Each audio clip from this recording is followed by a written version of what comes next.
everybody, I want to welcome you back to the channel. Today I wanted to review our 2011 Aston Martin Rapide. This car is absolutely stunning. Now this car is really special. It's based on the DB9 platform, and as you can tell, most of the body panels are off of a DB9. Headlights, the grille, the hood, the fenders, and when you come around here to the back, taillights, bumper, trunk, everything is straight off of a DB9. Clearly Aston Martin. It's only really when you look at the car from the side that you see, wait a second, it's got an extra door. And in my opinion, that makes the car very distinguishable. You can tell straight away it's an Aston Martin. And the quirks begin just getting into the car. It's got these really cool hidden door handles. Typical Aston Martin, you push here, you pull here. When you do that, the windows, both front and back, go down, leaving you room to open the door. Also in typical Aston Martin fashion, the doors, they go up a little bit. They open, but they also raise up a little bit. So you got some ground clearance. You don't hit any curbs with your door.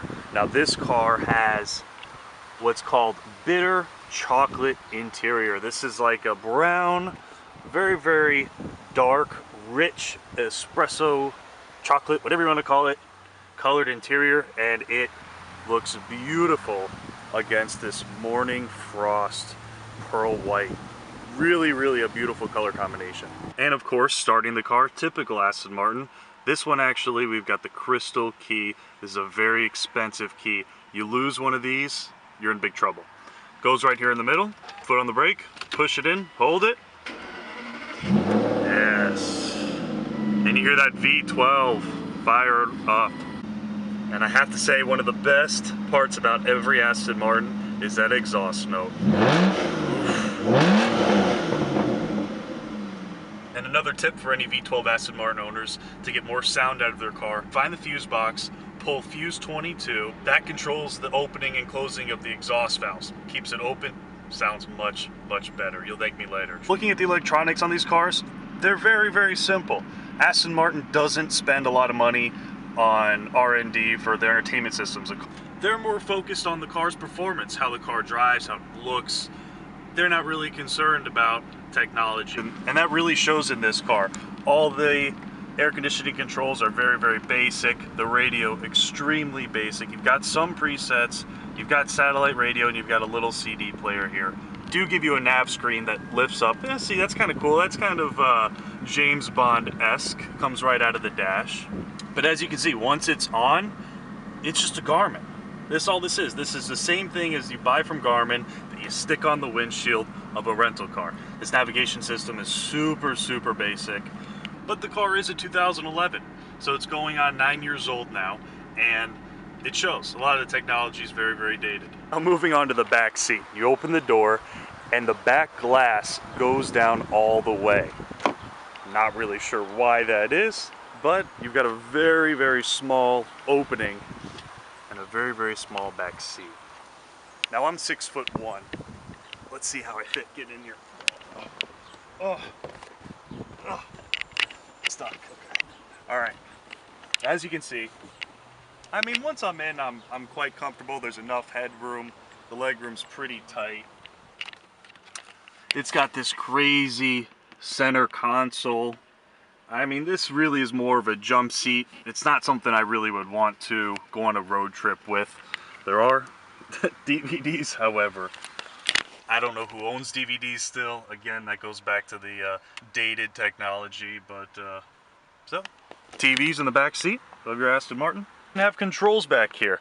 These controls do the air conditioned and heated seats for the back, which is cool. Not a lot of car manufacturers put air conditioned seats in the rear, and you can control your own climate. So everything's very nice. Of course, the quality materials are all very nice, very high end.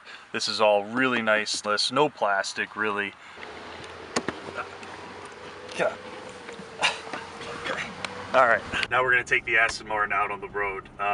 Same engine as the DB9, the 6.0 liter V12, pushing about 470 horsepower. So it's got plenty of power. Another thing really that I like about this car, makes it Very reliable is the transmission. I know we talk a lot about, I talked about having to change the clutch out on the Lamborghini Gallardos on the E-gears.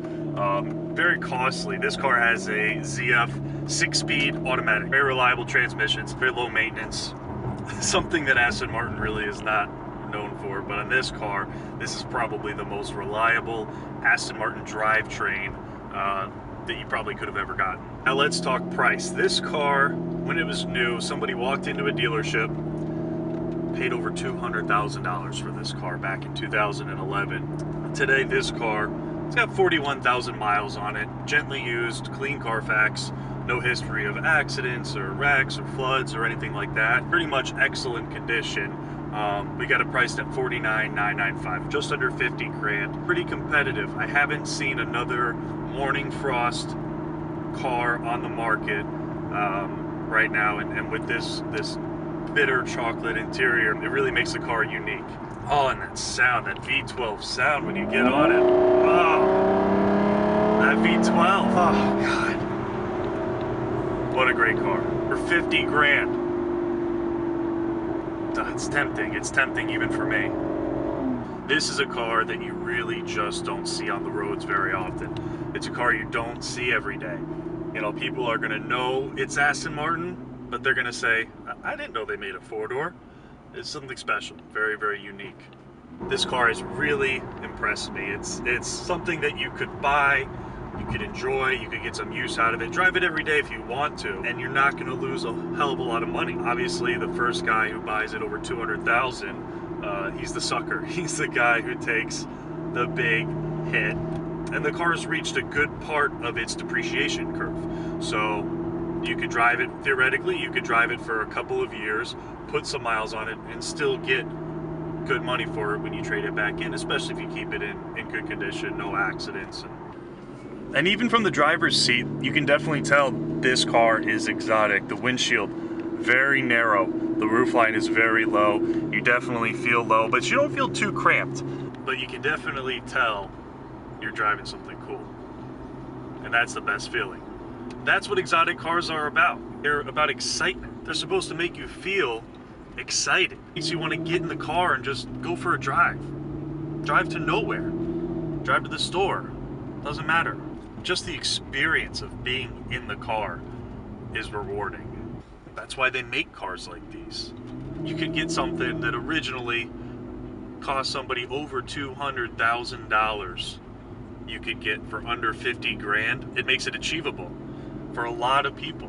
There's no point in going to the dealership and buying a new car. I mean, of course, unless you have the means and you don't care about depreciation, but for the majority of car buyers, the question I get asked a lot is, how much am I gonna lose driving this car? As the older the cars get, the less they depreciate, which really is why a car like this is a great value. So let's talk numbers, right? You buy this car, call it 50 grand for round numbers. You're never gonna see this car under $40,000. I think $40,000 is the bottom of the depreciation curve. You still have some time to put some miles on the car, drive it, enjoy it, and resell it, not lose a whole bunch. Now, unless the car's got 100,000 miles on it, or it's been in a severe wreck, I really don't see it getting below that $40,000 mark. That a lot of these exotic cars that you see really are achievable because they've taken a huge hit in depreciation, and if you pick the right cars with the right options that don't have a lot of maintenance issues because they're relatively reliable, plus you find a nice independent such as ourselves to do all the maintenance and repairs, you can drive a car like this $200,000 Aston Martin for about what it costs to drive a new 5 Series. As always, thank you guys for watching the channel. Make sure to like this video, give it a thumbs up, subscribe, and I'll see you next time.